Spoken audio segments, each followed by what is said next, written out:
Hi, my name is Alec Cotton.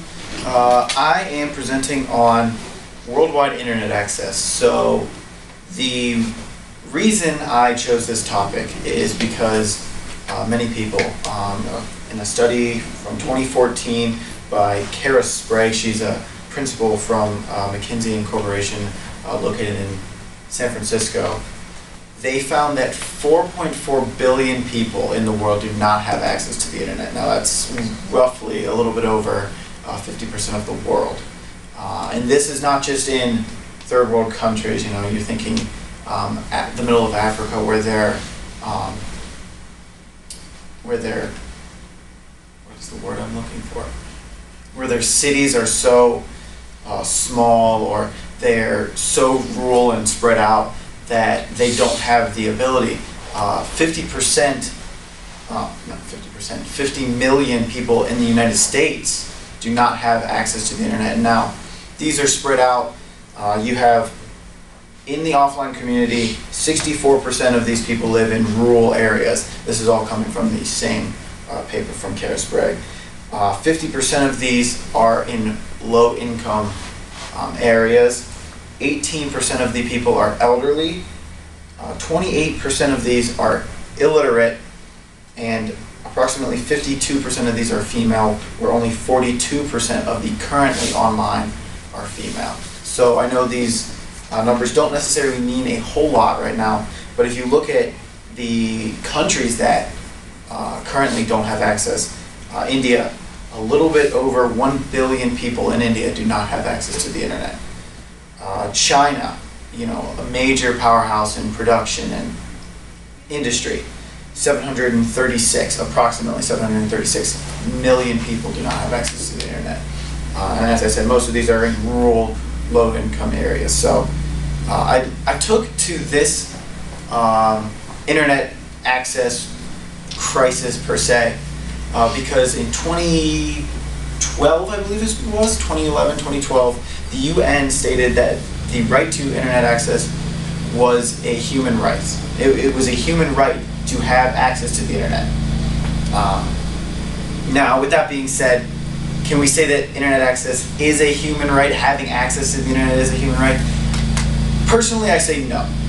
Because you look at, not everyone has the same philosophy, you know, America or as the wealthier European countries. To think that all countries across the world, India and some of the lesser off countries such as Nigeria, which has a 0.1% household broadband connection. 0.1% of Nigeria has a internet access in their home. So to think that our incentives and everything that we have in America is the exact same as everything else in other countries across the world, that's kind of hard to imagine that a human right could be the exact same for everyone across the world. So I looked at one case study that I thought was kind of unique, but really hones into our class as a human right. So forgive me for this pronunciation, Higino Ochoa. So he's a hacker, and what happened was he was caught hacking and sentenced to life without internet access. By a judge, they said, you can no longer get on the internet. If we catch you on the internet in any way, whether that be you know, with the new internet access from a refrigerator or on a cell phone, or you know, just at your local library, if we catch you, you'll be put in jail for the rest of your life. So he was released from prison, but he cannot access the internet. Now, what did he do to get him this ban? It ties back to everything we've talked about in this class. So what he did was he hacked multiple police stations across his area. He's from California. He hacked many different police stations, and what he did was he put out information on police officers who were known to brutalize protesters with tear gas and with nightsticks. So I thought that tied back to our class, Who Counts as Human, really well in looking at how we take certain lives above other lives, and how we count certain people as human and certain people as not. And this hacker decided that he was not going to let this police officer just get away with what he thought was wrongdoings on these protesters. So I looked at him and I thought, how can his life be any different trying to protect those protesters, and how can we look at our lives, having access to the internet, to even research this stuff, and how are we not looking at third world countries or even India and China and thinking, how are these people not getting internet? So there are 4 different blocks that as to why one would not be able to access the internet. So there are 4 different things according to this study by Kara Sprague. I use this paper quite a bit. It's like a 800-page paper with hundreds of sources going into it, and I thought it was really well done. They looked at incentives, affordability, user capability, and infrastructure. So in those 4 incentives, talk about awareness of even access to the internet, relevance to their situation, and even social acceptance, how certain societies and cultures don't allow for those sort of things. You talk about affordability, the income, and how much it costs to afford laptops, cell phones, let alone the data that we have to pay for to access the internet. User capability, look at the literacy access, the educational systems across not just the United States, but across the globe. You got to think of how their educational systems in lower income areas is not near up to par of what the United States and mostly European countries are. And then infrastructure, talking about coverage, network, and how much it costs companies to get the internet access out there, so they're going to charge a lot more out there.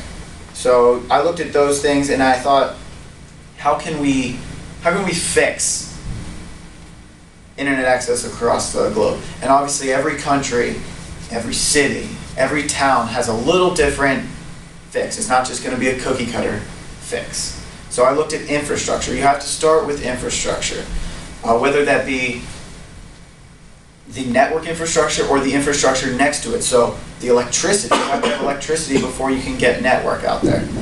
And so you talk about each different city, each different country building its own infrastructure. And these are all wonderful things to think about, but they cost millions of dollars. So these fixes aren't going to be, a tomorrow fix. You can't just go out and say, you know what, Nigeria, who I said has a very, very low household income, household broadband connection. You can't just go to Nigeria and say, we're going to give you internet access, give us a week. This is going to take years upon years. And with the infrastructure and how much it's going to cost these companies, you have to think how much money they're putting into it. So whether you say the UN and other worldwide companies are going to have to contribute to this. So there's actually a couple of different companies that have done what's called zero rating. Zero rating is it doesn't cost anything extra internet-wise, data-wise, to access their site. Facebook has done it. They did that in 2014. Wikipedia followed shortly after in 2015. And Twitter did it for a short period of time, I believe in 2016, as a test run. And what it did was it allowed countries where you have to pay excessive internet prices. So here in the United States, we pay for however much data, whether on your phone or, but when you're at home, plugged in to an Ethernet, you pay one flat rate no matter how much you use. So this is zero rating is for a country that spends, you spend more money to watch a video as opposed to read an article. So the zero rating, what it does is you get on Facebook and you can obviously get a very lower rating Facebook, but you still get to see what is being posted on Facebook for no extra charge to you. And Lastly, diversifying content. Mostly in the world, we have Google, which can translate basically anything to any different language, but most things are created in one language, whether that be English or whether that be Spanish or Chinese or whatever it is. So to diversify everything, all content, to allow everyone of every different language to be able to read it would allow immensely. But you have to start with infrastructure and the connection fees and the zero ratings and all that stuff. So I think in the long run, this is not something that can be fixed, tomorrow, the next day, or even 5 years from now.